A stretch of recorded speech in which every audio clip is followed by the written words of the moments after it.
Hello बच्चों, आज थोड़ा सा बताने वाले हैं एसिड बेसिस एंड सॉल्ट्स। और इसमें क्या बताएंगे हम लोग, how do acids and bases react with metals, कैसे रिएक्ट करते हैं, ये थोड़ा रोशनी डालेंगे इसके ऊपर। आपको दिख रहे होंगे, आपके ये एनसीईआरटी का ही पिक्चर है, एक्टिविटी 2.3 है, आपके एनसीईआरटी बुक में है। This activity needs the teachers assistance. ये जितने भी एक्टिविटीज़ होते हैं स्कूल में प्रैक्टिकल के लिए होते हैं, शायद बहुत सारे बच्चों को कराया होगा स्कूल में, तो उनको बातें समझ में आ गई होंगी। बहुत सारे बच्चों ने नहीं किया होगा, वो लैब का असेसमेंट नहीं होगा, उनके पास एक्सेस नहीं होगा, तो उनको थोड़ी सी समझने में दिक्कत होती है कि हो क्या रहा है आखिर इसमें। खैर बहुत बड़ी चीज़ नहीं है, कर सकते हैं। यहाँ पे कुछ सवाल भी पूछे गए हैं आपसे, राइट, कि क्या क्या इसमें चीज़ें होंगी।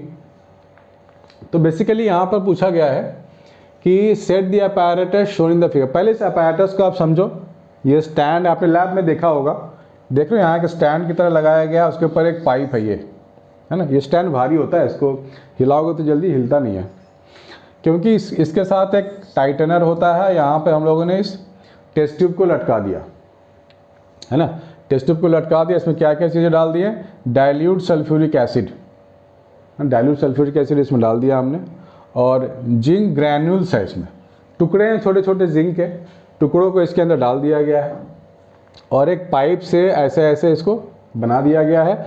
स्टॉपर भी लगाया गया है ताकि कोई गैस अगर बनने की संभावना हो तो बाहर ना निकले, बल्कि पाइप में ही जाए, ठीक है ना। एक पाइप ऐसा है, और एक सोप सोल्यूशन लिया गया है, एक छोटे से टैंकर में सोप का सोल्यूशन है। तो जब रिएक्शन होगा, HCl गैस बबल्स बाहर निकलेंगे। हमारे पास क्या क्या है, जिंक है, सल्फ्यूरिक एसिड है। क्या है, zinc Zn plus sulphuric acid, ये है, ठीक है ना। तो यहाँ पे क्या निकलता है, हाइड्रोजन गैस। तो कोई भी मेटल एसिड के साथ रिएक्शन होगा तो क्या बनेगा, सॉल्ट प्लस गैस। कौन सा गैस, हाइड्रोजन गैस। तो ये हो जाएगा ZnSO4 plus H2, ZnSO4 plus H2 बन रहा है, और हाइड्रोजन गैस यहाँ पाइप में होते हुए यहाँ पर सोप सोल्यूशन में आ जाएगा। बहुत सारे पूछते हैं सर बबल क्यों बनता है, पूछते हैं बबल क्यों बना, गैस क्यों उठा। तो बच्चे एक्चुअली हाइड्रोजन गैस जो होता है वो सोप सोल्यूशन में डिजॉल्व नहीं हो पाता है, मिक्सिंग नहीं हो पाती है, उसकी बॉन्डिंग नहीं बन पाती है उसकी, ठीक है ना। अरे भाई कोई आपके यहाँ कोई अगर कोई फ्रेंड आया, आपको फ्रेंड पसंद नहीं आया या वो आपको पसंद नहीं करता, तो उसके आप थोड़ी रुकोगे, आप तो निकल लोगे भाई, जल्दी से जल्दी भागा जाए, है ना।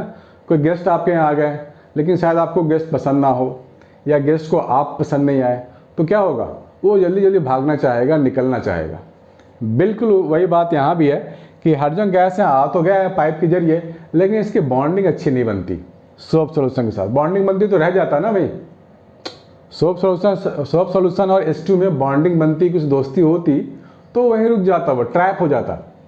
लेकिन ऐसा है नहीं, H2 gas is not trapped inside the soap solution, क्योंकि इसकी बनती नहीं है, दोस्ती यारी नहीं है, तो H2 बाहर निकलना चाहता है ना, तो वो बबल के साथ बाहर निकलता है।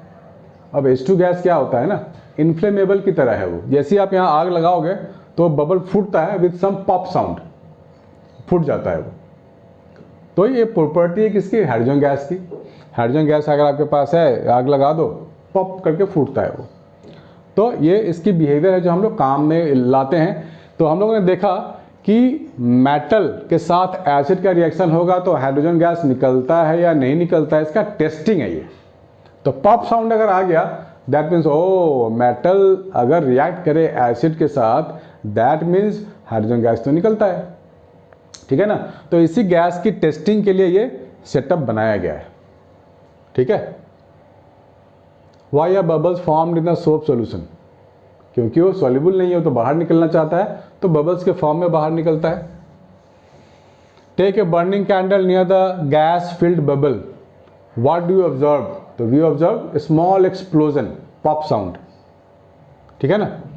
ये बोला गया है कि repeat this activity with some more acids, HCl है, HNO3 है, राइट, हमने सल्फ्यूरिक एसिड लिया है ना इसमें, लेकिन इसकी जगह HCl ले लें तो क्या होगा, नाइट्रिक एसिड ले लें तो क्या होगा, भाई कुछ नहीं होगा, सेम काम होगा।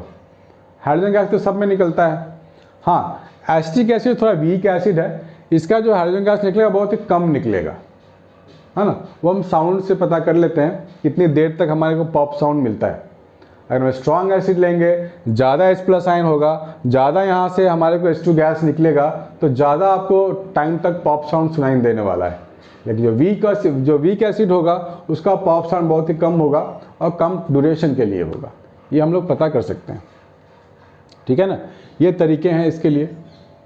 2.4 एक्टिविटी बोला गया है कि जिंक, देखो अभी हमने क्या देखा, अभी हमने देखा जिंक और सल्फ्यूरिक एसिड, ठीक है, डाला हमने, तब बना सॉल्ट प्लस H2 गैस। और अभी 2.4 में क्या बोला गया है कि अगर आप बेस और मेटल लेते हो, पहले हमने लिया मेटल और एसिड, लेकिन अभी हम लोग बेस और मेटल लेंगे तो क्या बनेगा, इसमें भी हाइड्रोजन गैस निकलेगा, बेस और मेटल में भी हाइड्रोजन गैस निकलेगा और सॉल्ट बनेगा, Na2ZnO2 सोडियम जिंकेट बोलते हैं इसको। बोला गया place a few pieces of granulated zinc metal in a test tube.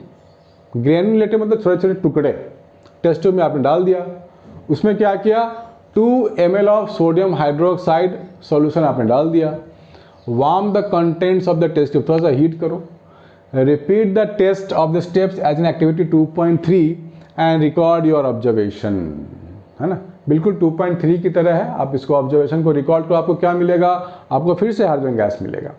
लेकिन लेकिन लेकिन you find that again hydrogen is formed in the reaction, however such reactions are not possible with all metals. सारे metals यहाँ से hydrogen को नहीं निकाल पाएंगे, उसके लिए एक रिएक्टिविटी सीरीज है जो आगे के चैप्टर में है। उस रिएक्टिविटी सीरीज में हाइड्रोजन के ऊपर कुछ मेटल हैं, हाइड्रोजन के नीचे कुछ मेटल हैं। जो मेटल हाइड्रोजन के ऊपर आते हैं वो हाइड्रोजन को डिस्प्लेस कर सकते हैं in this kind of reaction, right. तो आगे आने वाले चैप्टर में बहुत सारे बच्चों को उनके बारे में पता होगा जिन्होंने कर लिया है, जिनको नहीं पता होगा कोई बात नहीं, करने वाले हैं, ठीक है। तो ये आपको बहुत ही काम का रिएक्शन है, एग्जाम में आ सकता है कि हम लोग किसी मेटल को सोडियम हाइड्रोक्साइड में डालेंगे तो H2 गैस निकलेगा या नहीं निकलेगा। हालांकि ये टॉपिक आपको दोबारा पढ़ने को मिलेगा मेटल्स एंड नॉन मेटल्स में, ठीक है बच्चों। तो फिलहाल आप इसको नोट कर लो, इस चीज़ को आप समझ लो और नोट कर लो। आगे करेंगे हम लोग sodium carbonate and sodium hydroxides के, सोडियम कार्बोनेट सोडियम बाइकार्बोनेट के रिएक्शंस नेक्स्ट वीडियो में।